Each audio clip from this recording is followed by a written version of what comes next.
Hey guys, Bolt here, and we're back with a rewrite this time, and we're here for Classic Who. So, what I mean by classic, I mean from Origins all the way until like right as I'm counting War Doctor John Hurt as part of his classic because he's the in between, and then we'll move on with Christopher Eccleston Thursday. But all right, so a thing that I kind of want to make sense about this is my rewrites normally say yes, the majority of the story is similar, but I like to make sure that major events happen for a reason. There's a better setup, better structure, characters have better relations in some instances.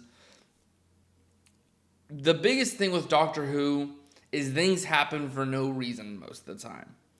And I think that's a big thing. Well, a lot of storytelling happens in the background. It's very subtle. I One of the biggest things that kind of made me decide to start making this was a video about Matt Smith's 11th Doctor.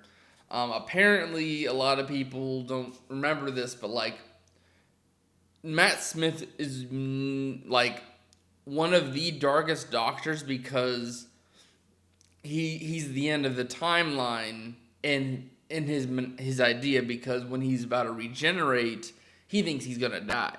So he takes his entire life cycle, this lifetime he has left, and he does everything he can. This is basically him having fun before he dies, um, and while it breaks his immersion every now and again when something happens to him to make him be like, well, I got to go back to the War Doctor self. And then even instances that like 9 and 10 didn't do, where he just straight up is willing to kill. Like, Tennant has done some stuff like the keeping people alive forever in certain ways. Um, Definitely, I think Matt Smith went down like he did more of like he didn't know he was doing it. Well, he pointed the finger at other people. I think Demon's Run was the biggest one where it's just like he uh he pointed at the people who caused the event to happen, but in the end, the only reason that the people decided to do what they did was because of the doctor. People do stuff in fear of the doctor. Um, and that's kind of a thing that I really wanted to do. I wanted that to be forefront in my rewrite. So let's get into this. Of course, I'm going to let you know the origins is basically me saying, yes, the Timeless Child is going to be canon in this rewrite because I think the Doctor should be the Yoda of the universe. He is so important to the universe and important to even the Time Lords. It is ridiculous that he's just thrown off as some other Time Lord half the time. And I know a lot of people didn't like the idea of him getting an extra origin and like basically saying that William Hartnell is no longer the original and like there's so much history. It's also a good idea, like, hey, if we think we're gonna end the sequel like continuous, like, hey, finally we get to go to Tom Baker and him become the curator and all that and retire. Um, we could easily go back before he became William Hartnell and have all those lives get played out. Like one of my series back when um, Billy Piper was cast to be a possible 16th Doctor. I made like a prediction of what the special should be, and I also made kind of some side series, and one of those side series was a mini series of just going back into the Timeless Child's timeline before William Hartnell and going over oh, what's her name, during the 13's run, the one hint at the Timeless Child in that one, um, Jude, I think it was. Um, that doctor. We can get that doctor actually get an episode. We can get like a young William Hartnell. We can get the the why he doesn't remember before William Hartnell. Um, but anyways, so getting into the origins. Of course, I'm taking the concept of the timeless child and expanding on it. The Doctor should be treated as the Yoda of the universe with so much potential, but their origin are shrouded in mystery. Because Yoda, we know so much about Yoda. We don't know anything about what his species is. We know there's more of him, that kind of thing.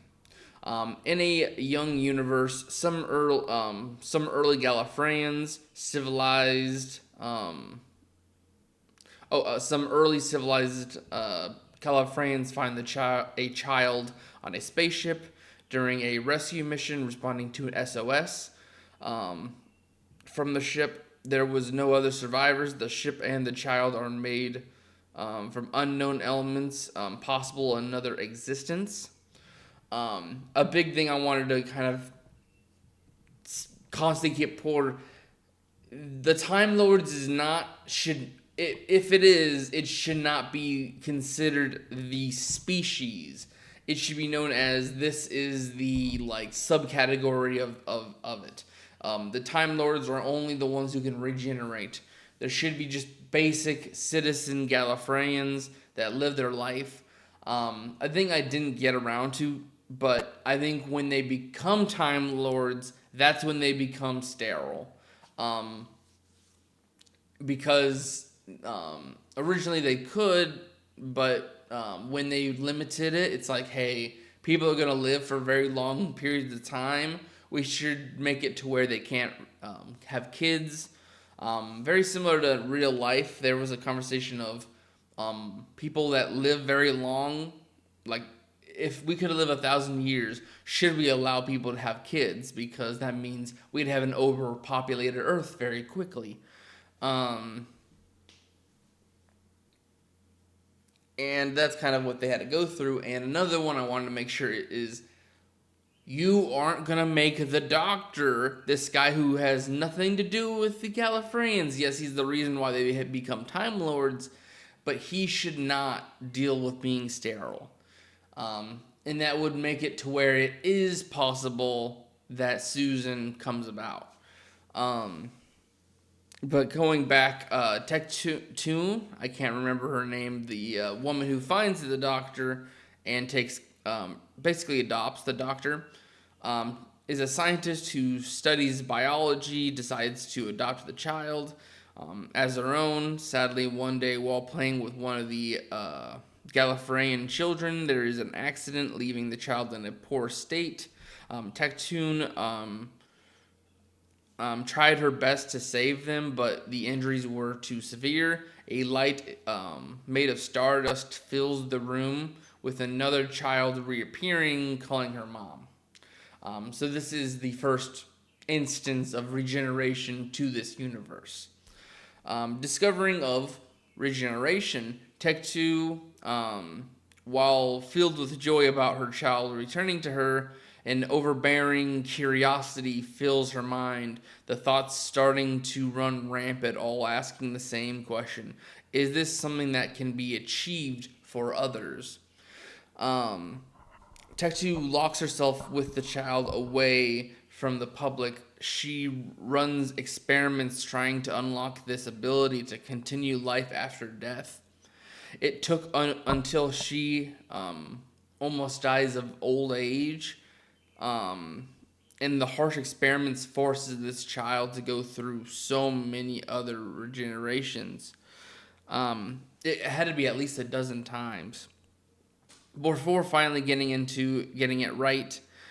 She would go on to regenerate herself and then go on to share her discoveries with the people of power. Society would rapidly change over time because now there's people that can basically live their entire lives and take ideas they've been wanting to and achieve it because now they have a lot longer time. and then ending within a highly developed and powerful world that can even touch time, calling the individuals who are granted this ability Time Lords. Because not only were these people who have been around for a very long time, but they're the ones who came up with all this technology and the ability to time travel. Even with all this technology and equipment and time, they're still very superiority complex. Um, Most other species gain a hatred or a jealousy for their abilities and their equipment. Eventually, two groups of Time Lords are made, dividing the population between the ones who want to conquer the universe and existence and basically make themselves gods, and then there's another one who they want to basically be watchers of the universe. They will only interfere when things need to be corrected. Um, and then there are three higher lords of this other side, the ones who want to take over. There's Omega, he's the inventor of Time Traveler. There's Rassilon, who's the Lord President of Gallifrey. And there's Tech2, who made a new order to limit and control regeneration. This would be the Sisterhood of Karn. The Sisterhood of Karn. They are the controlling side, while the child is helping the opposing side. Throughout this Civil War, all the ancient Time Lords are killed or punished, or used for other purposes, including higher lords. So basically, they discover the regeneration, build up the world to where it's known for in the show, and then there is a civil war between higher powers who want to take over the world and a opposing side with the child, the Doctor, that wants to combat them and also just make sure the universe is doing fine and let it do its own thing.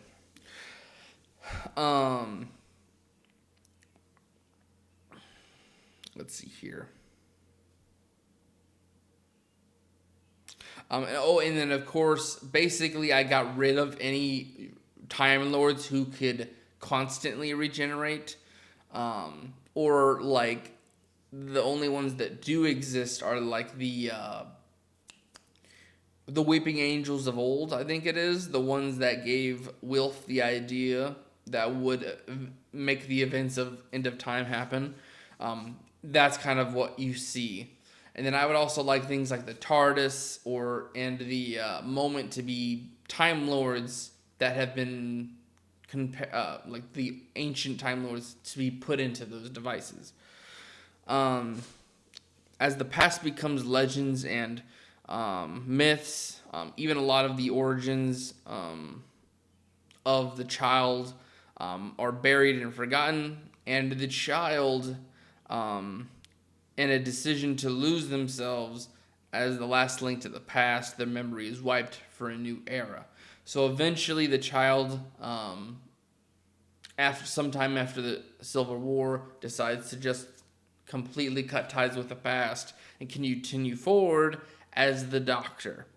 The first Doctor, a young Time Lord with the 12 regen limit, went to Gallifrey, got the Gallifreyan Academy for Science. Due to time shenanigans, a baby girl was left on their doorstep. Her name was Susan, confirmed by to be his granddaughter.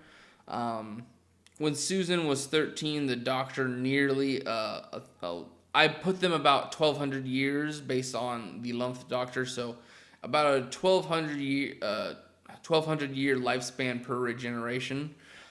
So at his 1100 year, him and 13-year-old Susan take off in a Type 40 TARDIS a time and space traveling machine to Earth and gives Susan a different life experience from this very prim, preppy society.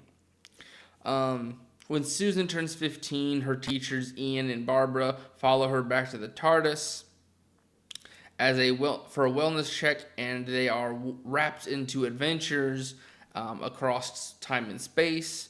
Both act as guardian figures for Susan, while Barbara pushes for the Doctor to be more accepting and kind, while Ian makes him question his morals and thoughts. So while one person makes their judge of character better, the other one makes them a better person. When Susan is 18, she gains a love interest. During a visit to Earth, the Doctor decides to leave her behind to live a life with love and possibly away from harm. During adventures, there's been a lot too many dangers, so he wants to protect a family member, which turns out to be a good call as him, Ian, and Barbara come across Skaro, a planet consumed by war, with its species choosing a forced evolution in metal casing with weapons. They've grown to have a absolute disgust of all other life forms that aren't them, wanting to eliminate all other life, the Daleks. After beating them, Ian and Barbara are terrified, asking for a break, returning home. As they return to the TARDIS to check on the Doctor, it's gone. So Ian and Barbara, I think they do get replaced by some people in the original run. I think Ian and Barbara should continue throughout all of the first Doctor's run. And, we have Susan have a few years with the Doctor, and have a few years with her teachers. And then, finally everyone's moving on. The Doctor wants to make sure everyone's safe, everyone's where they're supposed to be, takes off for the TARDIS, and for their safety and his peace of mind, he left them to live out the rest of their lives. Similar to Susan, Ian and Barbara would go on to get married and make a schoolhouse to push for imagination and adventure, helping everyone they can. And then the Doctor, now pushing 1,200 years in his body, it's become very fragile, and he regenerates alone and a new face. So now he's holding a lot of regret of people he doesn't want to go back to, and because this is, to his knowledge, the first time he's in a new face, he feels extremely alone. Moving on to the second Doctor, Patrick Troughton. Basically, his run is more fantasy and sci-fi fun. Of course, we get to see the Yeti, the Sonic Screwdriver. We meet the Cybermen. We're introduced to the Brigadier. As him and his companions, Jamie and Zoe, are thrown throughout all their adventures. Eventually, they come into the War Games. An alien race is taking soldiers of different periods of time throughout human history to face one another in mortal combat, looking for a super soldier. However, the soldiers that have been taken have played major roles in history, so the Time Lords have to come in to interfere. Because they want history to continue on, so they want the soldiers to get sent back. So they get involved, they correct the issue. So it's, time flows naturally. They do take notice of the Doctor, and as punishment for him actually messing with events and him running away, they send Zoe and Jamie without their memory back to the time they originated. basically live their lives like they were going to without the Doctor. Of course, we do get later down the line learn that they have like an instinct to continue their lives a little differently because their bodies remember the Doctor, so they go on to do more helpful and more like proper things so that their lives have meaning and their actual adventure meant something. Um, let's see here. And then, of course, to punish the Doctor, they exile him to Earth with his knowledge of time travel mentally blocked. Um, so a thing I would say is that I don't think the Time Lords should force the second to regenerate, but after all of that, the mastermind behind the war games should reveal himself, and it's the Toy Maker. I did not want the Toy Maker to be shown in the William Hartnell era. I mean, that makes more sense now, because it's the first Doctor. Like, so early in his timeline, he runs across the Toy Maker. But I believe him getting locked into a game with the Toy Maker at the end of the second is a lot more. And basically, they go back and forth. The Toy Maker is a being of like principle alone. They go back and forth for the remainder of two's time, and his last moments are to actually banish the Toy Maker from reality. He returns to Earth a new man, and he is found by the Brigadier. So this time, his new face is not alone. He actually has the Brigadier near him. The third is being forced to like live among humans since he can't travel in time and space. He gains a more respectful personality for humans because he's had more time. So from 1 to 2, it's basically like he's a little bit better. His morals are better. He's having more fun. He's wanting to do more adventurous stuff. He still has a superiority complex, but I think the third is like he knows he's the smartest person in the room, but he's gonna be generally kind to the people and let them kind of do their own talents and stuff. And not to mention, this Doctor is stuck on Earth, so he's gonna have more time with humans to kind of like interact with them and get to know them better. This Doctor is hired by a unit to help fight against threats. He meets a young lady, Jo. She's 20 years old. She pushes him to consume media, and another young lady named Sarah Jane, who opens his eyes to more simple pleasures. So Jo and Sarah are meant to be the people to let him feel more down to earthish. Like, Jo is the person to be like, hey, listen to this music. Hey, watch this stuff. And then while Sarah's the more of like your big grandeur things, you could do better with smaller. The Time Lords do return his knowledge of the TARDIS for another threat. The return of Omega, one of the original Time Lords, the higher lords during the Civil War. He was the one who made time travel. Let's see here.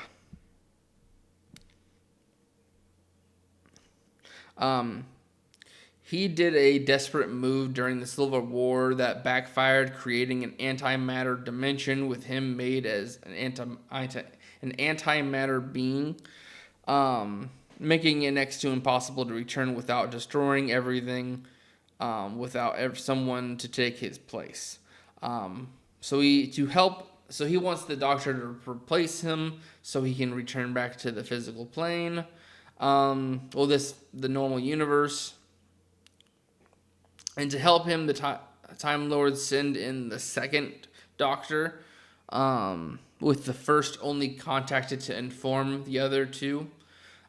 So the 3 Doctors is happening right now. The second Doctor tricks Omega into atomizing himself into being only consciousness alone. That way he can no longer fight. Um, 3 continues to adventure with Joe and Sarah after his interaction with the Time Lords. An old friend from childhood and the academy, the Master, comes into it. He's a rogue Time Lord who lives for chaos and disorder, acting as the Moriarty to the Doctor Sherlock. Joe does eventually leave to get married, and the Third Doctor is forced to take on a spider species. And originally they're a different species, but I really want the Rachnos to be the spider species he comes across, forcing him to get rid of the universe of them. He destroys this planet of spiders, and however the planet had a large amount of radiation, making him so because of the radiation that planet gives off, he has to regenerate because of poisoning. And he's in front of Sarah Jane and Brigadier. This time not. So basically, he comes back to consciousness as the Third Doctor with the Brigadier, but now that he's having his final moments with people, so that like 3 is going away with people around him that care about him. Now that we've kind of moving on to the Fourth Doctor's Part A. There are parts to these Doctors now. Early in his time, it's all about robot dogs and jelly babies. Before facing the key of time, restoring the balance of the universe, Pyramid of Mars against the god of death. Well, actually, I wanted to correct this. I wanted it to be a kind of like a precursor to the coming of Sutekh. So it's not Sutekh in the Pyramid of Mars, the Pyramid of Mars. It's not Sutekh himself. It's just like a follower to warn of his coming, and the Doctor prevents it. And in the genesis of the Daleks, facing the creator of the Daleks, Davros.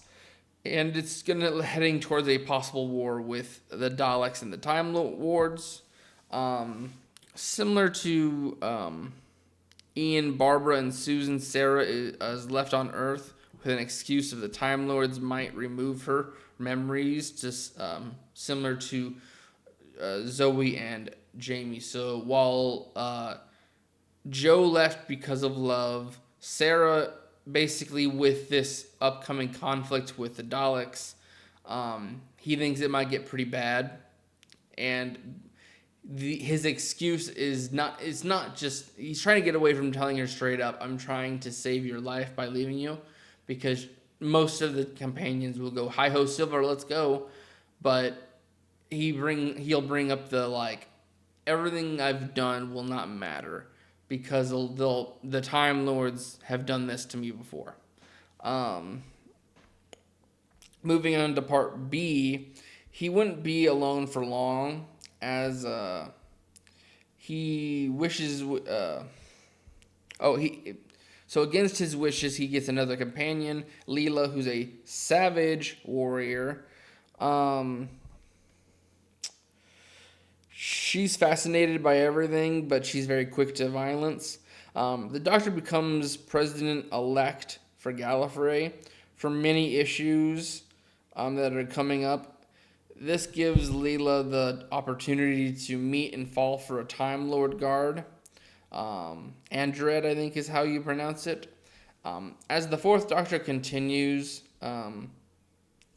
she's left on Gallifrey to fall in love and to marry him. With strong ties to Gallifrey, the Doctor gains a Time Lord companion, Ramona, that learns all of his values, returning to Gallifrey to become a decision maker into society. So quickly, the savage warrior that is Leela, she's mostly just to kind of like get the Doctor into a darker mindset. Like violence is sometimes the answer, and then bringing in another Time Lord just so we can have a connection. Because now that he's president elect, he's got to deal with a lot of things coming up, and just have that extra Time Lord to kind of like have someone to relate to in his own species. And then, of course, she goes to actually use this information to make Gallifrey at least a little bit better. The final season of the Fourth Doctor, he picks up Andric, Nessa, and Tegan after a few adventures ending with the sight of a man in white in the distance watching over the Fourth Doctor. His final destination was Logopolis, where the end of the event, the Master is able to trick the Fourth Doctor into falling to his death, regenerating into the Fifth Doctor after getting used to his new body, and getting a wardrobe thanks to Cricket. His companions would notice he is the Watcher of the Fourth Doctor in his final season. So the man in the distance was just a Fifth Doctor going back and watching over him. It's not some weird ghost thing. It's just he went back in time as the Fifth Doctor to kind of like watch over himself in his last moments as the Fourth. Moving on to part A of the Fifth Doctor, while still acting as the president of Gallifrey, his decisions would run Nessa and Tegan the wrong. It would rub them the wrong way. Even with suggested relations between the two, Nessa leaves for Earth not long after. During a fight with the Cybermen, they blow up a ship that does contain Andric, and he is killed. After a few more shows of character, Tegan decides to leave as well. So basically, part one of the Fourth Doctor is to kind of like, he still has that fun side. We see what happened after the three. So thanks to his time as the third, he is the fourth. But when he takes over when he's heading to Gallifrey, he rids himself of the companions that make him that way. And now he's going into people that are going to make it a little bit more problematic with like Leela, a Time Lord. And now he is the president, and now he's dealing with all these conflicts back to back. That's making him like, the Fifth Doctor wants to be what Fourth was, but he is the acting president. That's what the Fifth is his mindset into that regeneration is. And now he's lost. He had two companions walk out on him and one die. The Fifth, now alone and with no one to like mentally check him, he spirals, and with this emotional weak Doctor, a Time Lord takes advantage of him in search of the tomb of Rassilon. So Ramona learns of this situation, so she's jumping on it, and this causes high alert, and she goes on to extract all of the Doctors except for the Fourth, because the Fourth, his entire time is just him dealing with major events, so he cannot be scooped unless they want to cause something else. So when 2 and 3 come, as well as their companions, and this isn't like older, aged up companions. These are the companions they were with. That way, Susan it does not come back. So we do get to see Susan, and she gets to interact with these future Doctors, but she doesn't know that she was left, and this isn't an older one. This is the 5th Doctors, by the way, the 5 Doctors. This was the 20th anniversary. The companions came, they solved the puzzles and the mazes of the tomb, and not without interference from the Master, of course. The Fifth Doctor is rescued, but led to. Oh wait, okay. He's rescued, but the Rogue is able to summon Rassilon, and where he is given a more mortality, he gets trapped forever in the tomb, kind of like a trick. The Fifth Doctor, inspired by his past selves, returns to the adventures, and to kind of get him away from the presidential mindset, he gives the acting presidency to Ramona.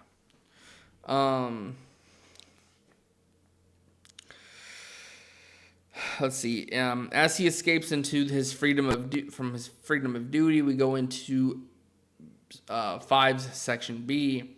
The Fifth Doctor would go on to have a companion known as Vister, I think it is, who's a exiled alien who wants to kill the Doctor. That way he can get his way back home.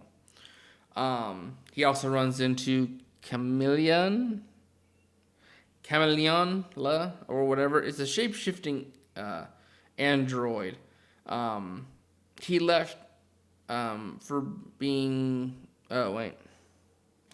Oh, so the first one was just an alien trying to kill him, so of course he's going to leave him. And then the android kind of being...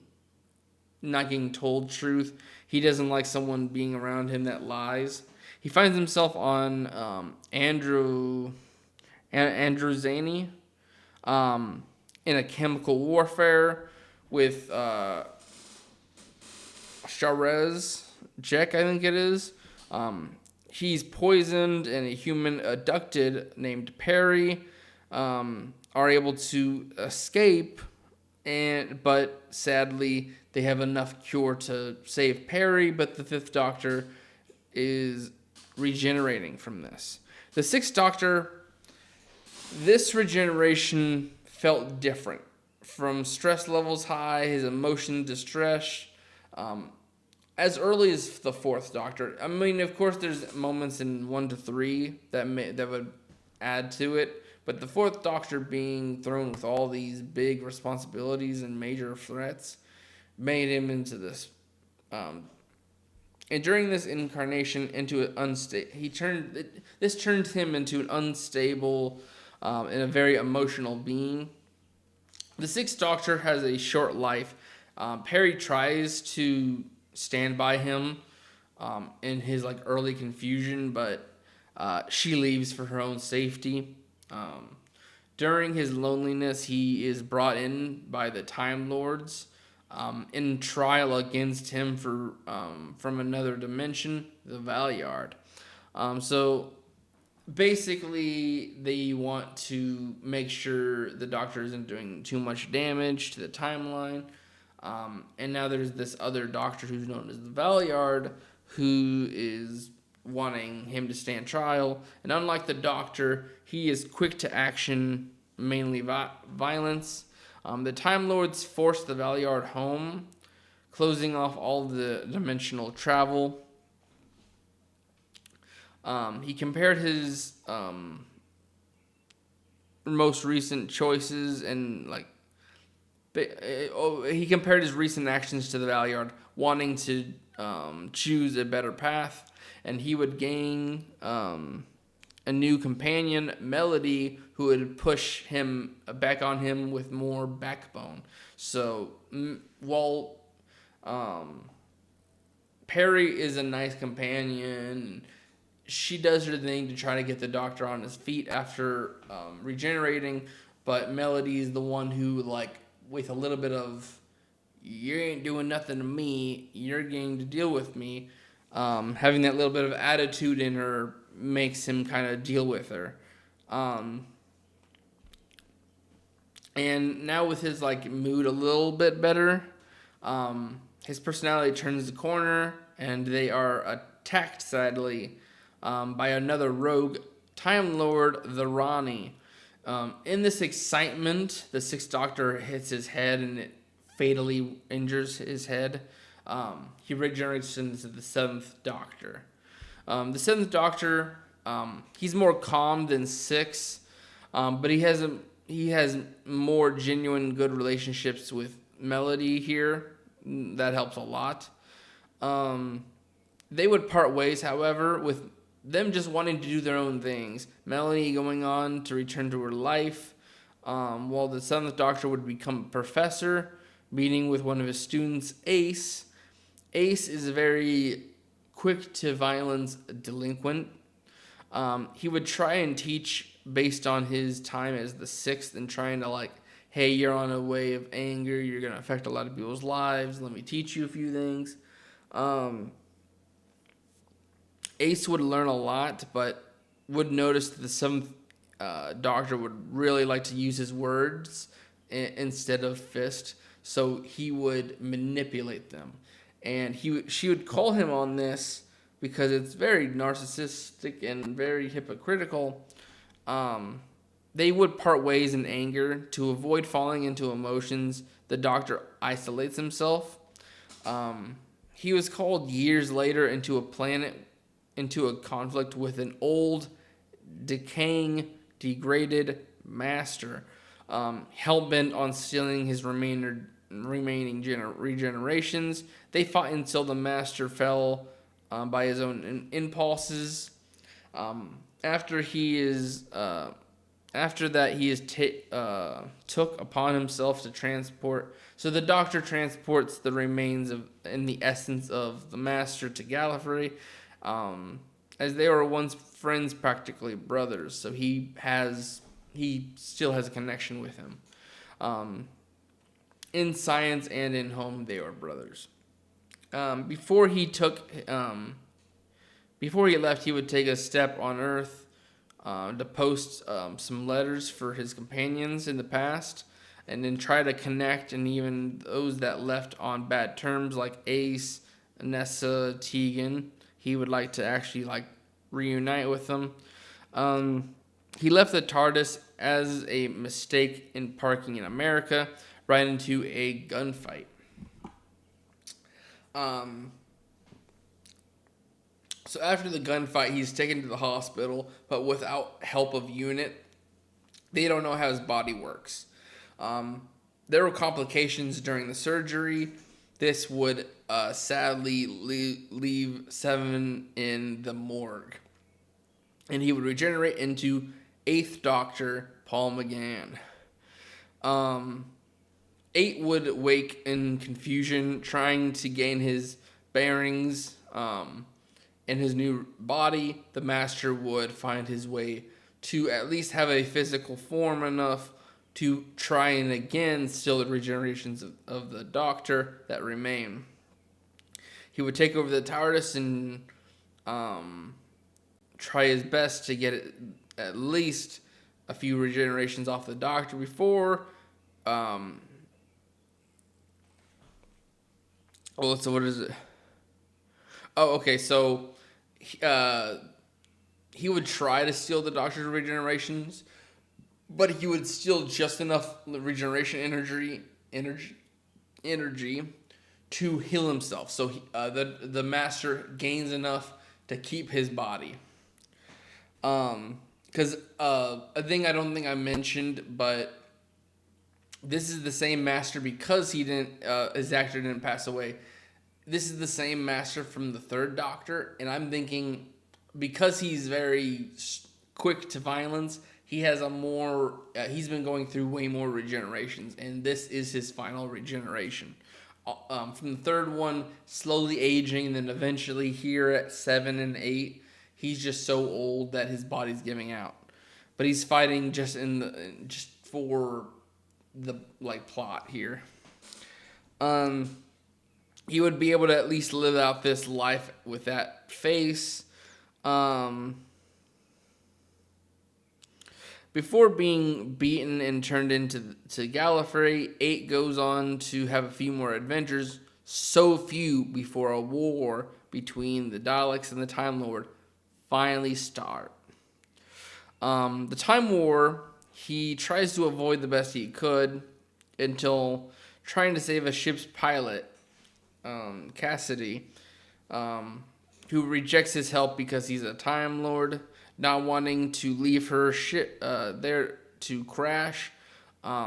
He dies as well, and he awakens to the Sisterhood of Karn.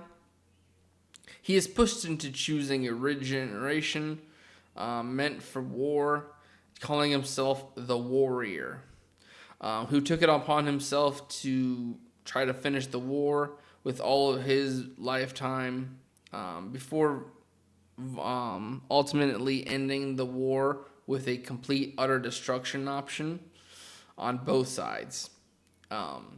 And basically, the Time War, it's just like you hear about all these creatures. It'd be cool to actually get into a lot of that.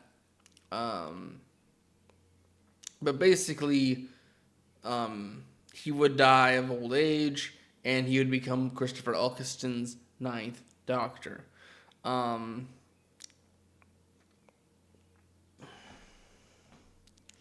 trying to see.